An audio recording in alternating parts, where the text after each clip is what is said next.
let's have some fun with stencils, creating embellishments and card fronts we can use in our projects later. I'm Emily, and you found Emilee's Paper Caper, where we're all about scrapping our stash and getting pages done. If you're new here, I hope you'll consider subscribing. Hit the subscribe button and bell icon now. A viewer suggested they'd like to know more about using stencils on their scrapbook projects. So I thought we'd just have a bit of a play session using a few stencils that I have.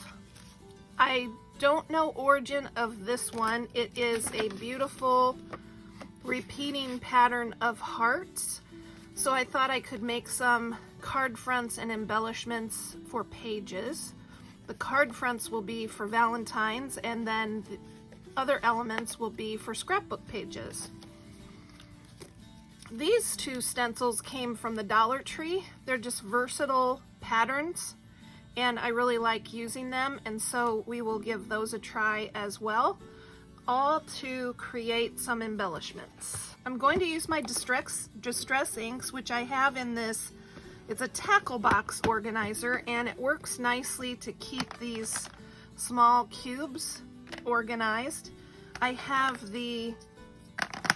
for most of them, I have the applicator tip on the bottom of each color, so they're easy to find.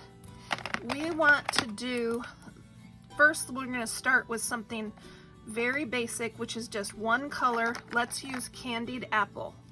I have some pretty papers that my friend Erin gifted me for Christmas, and then also some Dollar Tree scraps. They sell scraps in a package, and these are from one of those packages. So one color through a stencil, that's our first technique. I think I'll have a total of 6 techniques to share with you. We're starting out with the most basic, which is just one ink color through the stencil.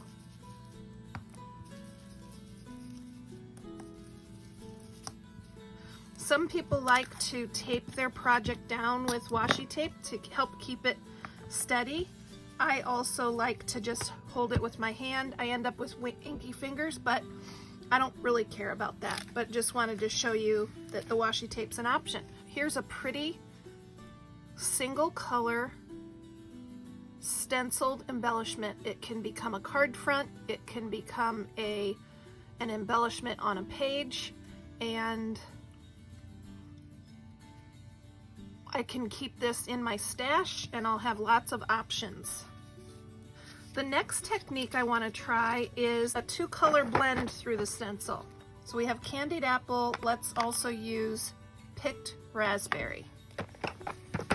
Now I have 2 blender tools, and this is kind of convenient because I can have 2 ink pads going at once.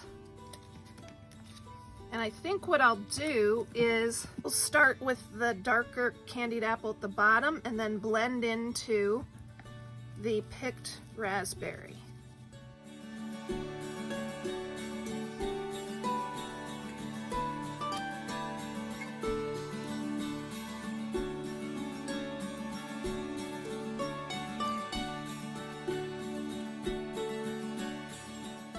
So we can compare the two. It's just a slight difference, but I think that the blend of 2 colors is a lot more interesting to look at. And it's a subtle difference, but the more you look at them, the more you notice the differences. Now let's try 3 colors. So we've got Picked Raspberry, Candied Apple. Let's think, what do we want? What other color do we want? Let's really mix it up with a spiced marmalade. We'll put spiced marmalade in the center, so we'll do the Picked Raspberry first at the top. And then the Candied Apple. Last but not least, spiced marmalade down the center.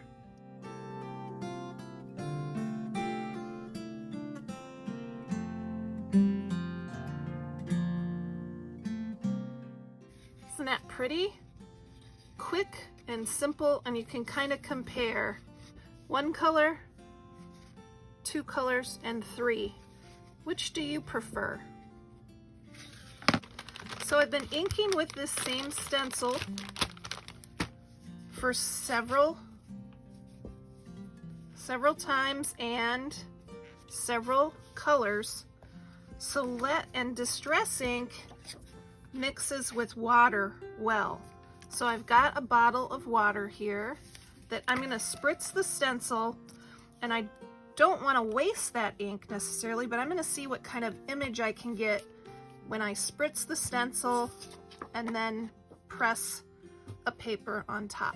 I'm going to take it off camera to spritz. And then let's see what kind of ink is left over that we can pick up.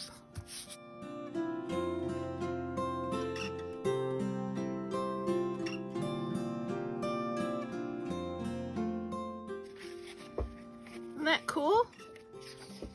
It's another option, very visually appealing, and I'm going to have fun using this on my projects.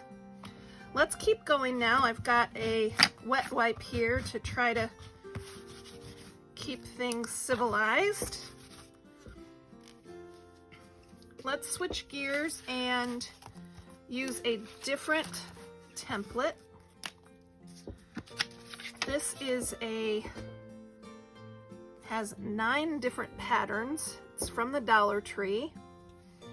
We're gonna put it here, make a nice grid for a page, and we are going to let those grids work for us. We're gonna use our different colors here. You may have noticed that the paper I'm using has a slight pattern on it. It's subtle, and that's going to add to the depth here as well. Let's see what we get. Another very versatile item for page backgrounds or card fronts. Now, depending on what color paper you use and what color inks, this type of stencil is extremely versatile because it could be for any season, any mood, any color combination, so I really like that. The hearts, you can use them more for just Valentine's, but I feel like it's slightly less versatile of a pattern. So here is a combination of spiced marmalade and picked raspberry.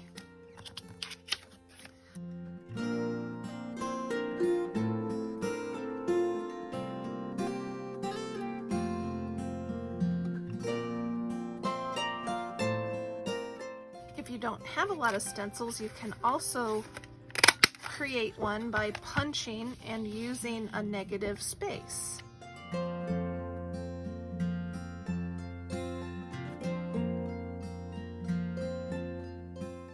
Don't be afraid to let your stencil go off the edge. Kind of makes the pattern you're creating feel a little more artistic, a little less structured or limited to the boundary of the page.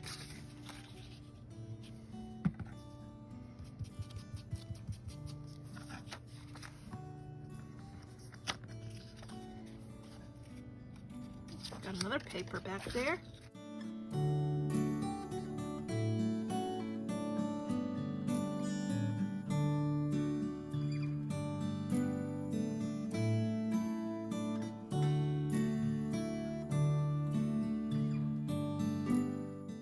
Let's try another with a spritz of water to clean that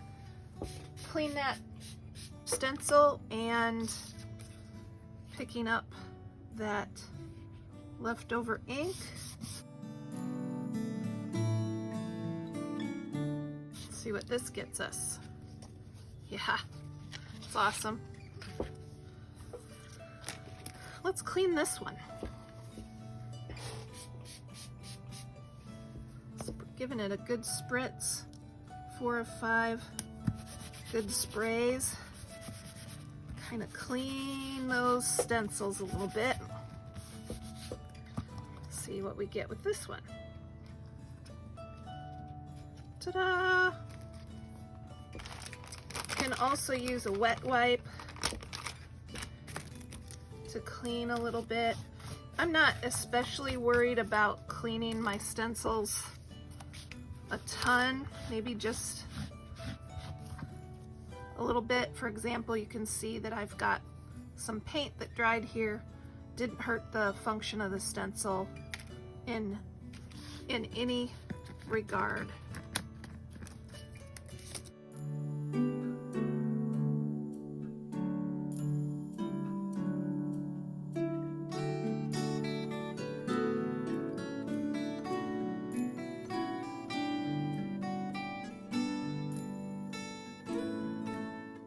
Let's do a curtain call with all the techniques we tried today. We did just one color through the stencil. This is 2 colors through the stencil. 3. Then we cleaned the stencil by spritzing it with water and doing a print of the negative. This may be my favorite. Then we used a different stencil and tried 2 different colors with that stencil. It's a little different pattern. We also created our own stencil by punching a heart and then using it as a stencil. So if you don't own stencils, you can create things with your punches. And then this is another, I cleaned off the stencil by spritzing water and then I pressed that on there. And this is another, the background here is, I cleaned the stencil off with spritz of water and then I went in with, on top with my handmade stencil.